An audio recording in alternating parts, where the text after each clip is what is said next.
If I were to tell you that your brain is the center of your existence, how would you react? Would you agree? Would you disagree? As a neuroscientist, I find that absolutely fascinating. How our brains can take in the exact same information, but the output from the brain can be very, very different. But this is more than just a professional interest of a neuroscientist. Understanding how the brain creates our reality, creates our sensations, explains why we're here today. And if we understand it, and if we don't learn how to control it, it might be one of the reasons why we're not here tomorrow. And so what do I mean by that? Well, as impressed as we might be with ourselves, aside from our brains, we really don't stack up that well against other species. We lack hair, we're weak, we can barely swim, we can barely jump, we can't fly, we don't have echolocation, we can be injured by paper because it can sever our skin. We can't eat grass and a lot of other things on this planet that other animals thrive on. And yet, somehow our brain enabled us to overcome all of those physical liabilities, allowed us to overcome the fact that we probably are amongst the least physically gifted animals on this planet. And so how did we do that? Well, clearly one of the things that happened is we learned to control our environment. We learned to modify it. We altered our environment. We came to understand it so well that we changed it so that it maximized our own survival. So what was it about our brain that enabled us to do that? Let's go back to that idea that the brain is at the center of our existence. And this time, let's think about how the brain constructs our perceptions. How does the brain create our reality? As we look around, each of us has this three-dimensional representation of our external world that is updated in real time. So how does the brain do that? Well, clearly we rely on our senses, what we see, what we hear. But if that's the sole source of the information used by our brains, we would have been extinct a long time ago. So what is the brain doing? Aside from that, one of the things that the brain is doing as we start to take in sensory information, the brain is aligning it and analyzing it with a tremendous amount of information already stored in our brain. And so when we look at an image such as this, it's very likely that you're seeing the face of a young child. And how did you do that? Well, again, as your brain started to take in sensory information, it used information already stored to literally transform what you perceived and how you interpret it. When we look at this image, what you're looking at is a picture of a bridge. And as we start to look at it, one of the things that we see is that something doesn't quite align with our expectations. We see, at first glance, what seems to be a gaping hole with some odd, unusual, unexpected objects right in the middle of it. And so our prior knowledge and understanding and our deep understanding of our world enables us to look at that and realize that our senses, our initial perception, is actually wrong. And so that's really what humans did, is that we gained such a masterful, deep understanding of our environment and our world that extended well beyond our senses. That's how we were able to survive. And make no mistake, the brains of other animals do that as well. But the key difference between how our brain does it and how other species do it has to do with how the information became stored in the brain in the first place. Most species are able to accumulate knowledge about their world through their own direct experiences or by observing other animals. But for humans, we go well beyond that. For humans, because I have language, I can store and benefit from your experience as well. And I can use that to understand my world. Because I can read and write, I can borrow the knowledge and experiences of virtually anybody else, living or dead. And the capacity of our brains to store that information have been estimated to be equivalent to the entire World Wide Web. And our brains are estimated to be able to perform 4 quadrillion calculations per second. So imagine the power in that process. As we start to take in information, I don't just observe the world, I interpret it. I don't just listen to the words that you're saying, but I try to understand what it is that you really mean. Why are you saying that? What do you really mean to be saying? What are you going to say next? What does that say about you as a person? Should I trust you? Should I not trust you? We go into such a deep analysis of the world that we're encountering. That's what enabled us to overcome our physical liabilities. That's what enabled us to prevent our own extinction. And if we don't get a handle on what this is, it's going to determine our fate. And so while the owl might have this remarkable night vision, you and I can do something better. You and I can see things that haven't even happened yet. We can predict the future. And so the question is, how compatible is that process in modern society? I mean, if you think about it, the amazing capabilities of the brain, coupled with modern technology, where almost anybody on this planet can instantly access the sum total of the knowledge of humanity, the power in that, in being able to understand and control our environment, should put us on the verge of a period of enlightenment unlike humanity has ever experienced before. How do we feel? Do we feel like we're enlightened? How does the 21st century strike you?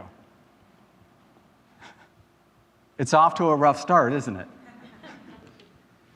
And another hallmark of our day, something that perhaps our brains aren't equipped to handle, is the extent of misinformation.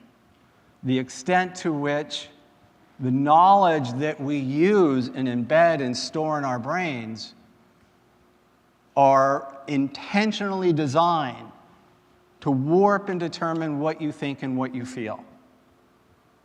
The polarizations that we experience in today's society that are borne out by just the tremendous amount of volume of misinformation that often is targeted directly at you. We're getting to the point that my reality, as it's constructed by the information that I consume, is so different from yours, I can't even comprehend your perspective anymore. If the 21st century has taught us anything, it's that if you can control the information that somebody consumes, you can make them believe just about anything. You can make them do just about anything. And that is wreaking havoc in our society. That is wreaking havoc on our own mental well-being. And so at some point, we're going to need to understand our brains well enough to where we can navigate this modern risk. 0.01%. That number represents how much of the activity in your brain you're aware of. The human brain is estimated to be able to take in 10 billion bits of information per second.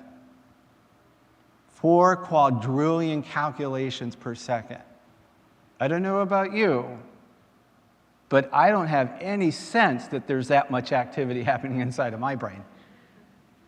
And so this enormous amount of processing that's occurring outside of my conscious awareness, what is it doing? Well,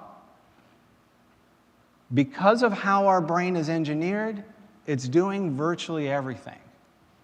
The human brain is engineered. We inherited this ancestral brain from species that didn't have our intellectual capacity. And so our ancient brain contains the neural circuits that you need in order for the brain to perceive your world, in order for your brain to originate a thought, in order for your brain to initiate a behavioral impulse and then act on it.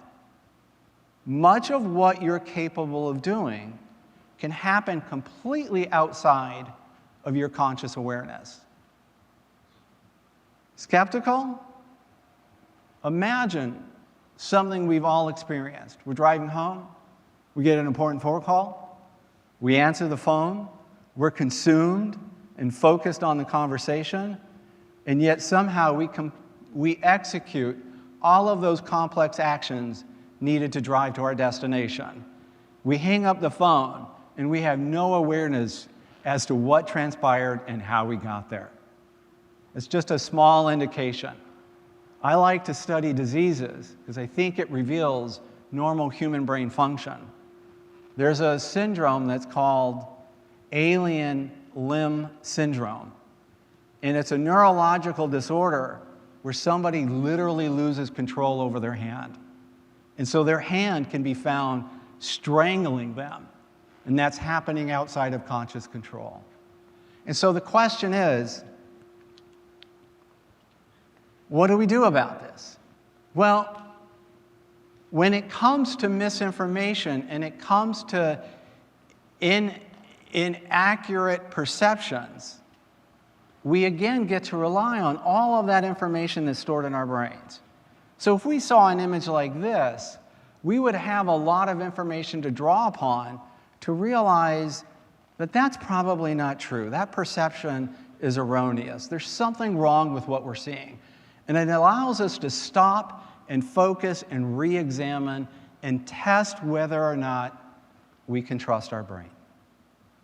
And in doing so, we can come up with a belief system that isn't dependent and isn't drawn on that faulty perception.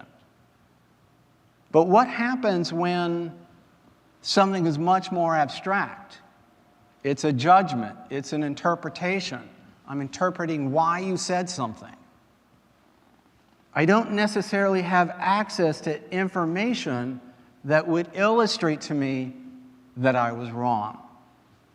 And so one of the tricks that we have moving forward, what do we need to know about our brain, and how can that help us sidestep this process, is that we need to understand that just because we have the capacity to be intellectual beings, there's no requirement to actually be one.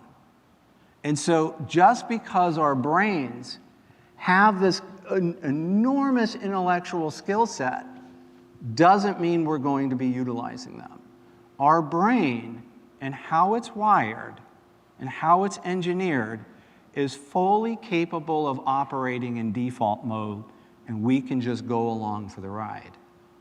And so the question is what do we do about this?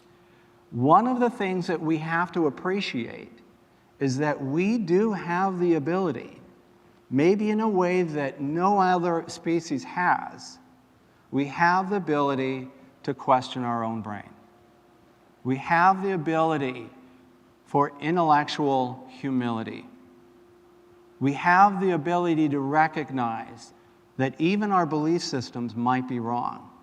There was a quote from an individual that had schizophrenia, And when he was in his most lucid moments, when he was on his medication, he started to say it like this. He started to say, my delusions are so firmly held that I start to peel them back layer by layer, and I realize just how wrong I was. And he says, you have no sense of how discomforting it is to know whether or not you can trust your own brain.